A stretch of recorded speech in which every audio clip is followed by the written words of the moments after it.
ആത്മോപദേശ ശതകത്തിലേക്ക് സ്വാഗതം. വിഷമതയാർന്നെഴുമന്യ വെന്നുകൊള്ളുവാൻ വിഷമം അഖണ്ഡ വിവേകശക്തിയന്യേ വിഷമയേവെന്നതിനാൽ വിവേകമാകും വിഷയവിരോധിനിയോടണഞ്ഞിടേണം. അറിവിൻ്റെ അനന്തശക്തികളെ അന്യയെന്നും സമയെന്നും രണ്ടു വിഭാഗത്തിലുണ്ട് എന്ന് കഴിഞ്ഞ ശ്ലോകത്തിൽ കണ്ടു. അന്യയെ സമയിലേക്ക് പരിവർത്തിപ്പിച്ച് ആത്മാഭിമുഖ്യമാക്കണം എന്നും ഗുരുമൊഴിഞ്ഞു. എന്നാൽ അത്ര അനായാസം വഴങ്ങുന്നതാണോ ഈ അന്യ? വാസനാബന്ധങ്ങൾ ഉടലിൽ പറ്റിപ്പിടിച്ചിരിക്കുകയാണ്. അതിങ്ങനെ സദാസമയവും ഓരോ കാമനയിലാണ്. നാം എന്തിനെയാണ് കാമിക്കുന്നത്? നമ്മുടെ കൈവശം ഇല്ലാത്ത ഒന്നിനെ. ആ ഇല്ലാത്ത ഒന്നിൻ്റെ ദാരിദ്ര്യം നാം അനുഭവിക്കുന്നുണ്ട്. അതുകൊണ്ട് അത് സ്വന്തമാക്കണം എന്ന് ആഗ്രഹിക്കുന്നു.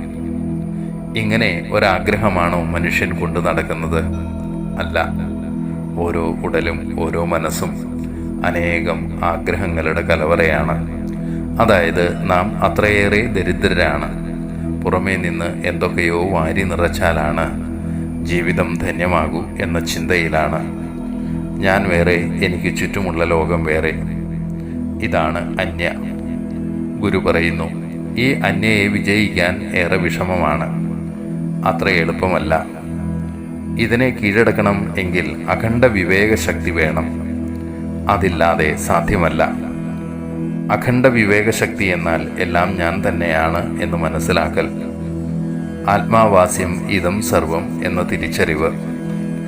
അപ്പോൾ നമുക്ക് പ്രത്യേകിച്ച് ഒന്നും സ്വന്തമാക്കണം എന്ന ആഗ്രഹം ഉണ്ടാകുകയില്ല.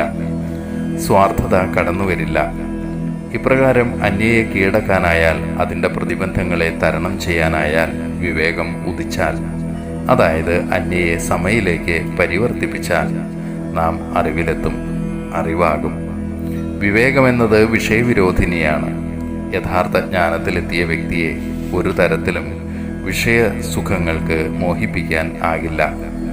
ജ്ഞാനമുദിക്കാത്തതിനാലാണ് നാം ഓരോന്നിനു പിറകെയും നിരന്തരം പാഞ്ഞുകൊണ്ടിരിക്കുന്നത്. വിഷയവിരോധിനിയാണ് വിവേകം അഥവാ ആത്മബോധം. ഒരു ആത്മാന്വേഷി യഥാർത്ഥത്തിൽ അനുഷ്ഠിക്കേണ്ടത് ആത്മബോധത്തോട് ചേർന്നിരിക്കുന്ന കർമ്മമായിരിക്കണം. അങ്ങനെ അന്യമായി നിൽക്കുന്ന എല്ലാത്തിനെയും എന്ന ആത്മൈക്യത്തിലേക്ക് നിരന്തര സാധനയിലൂടെ എത്തിക്കുന്നതിനും അതിൽ തന്നെ വർത്തിക്കുന്നതിനും ഗുരു ഇവിടെ ഉപദേശിക്കുന്നു.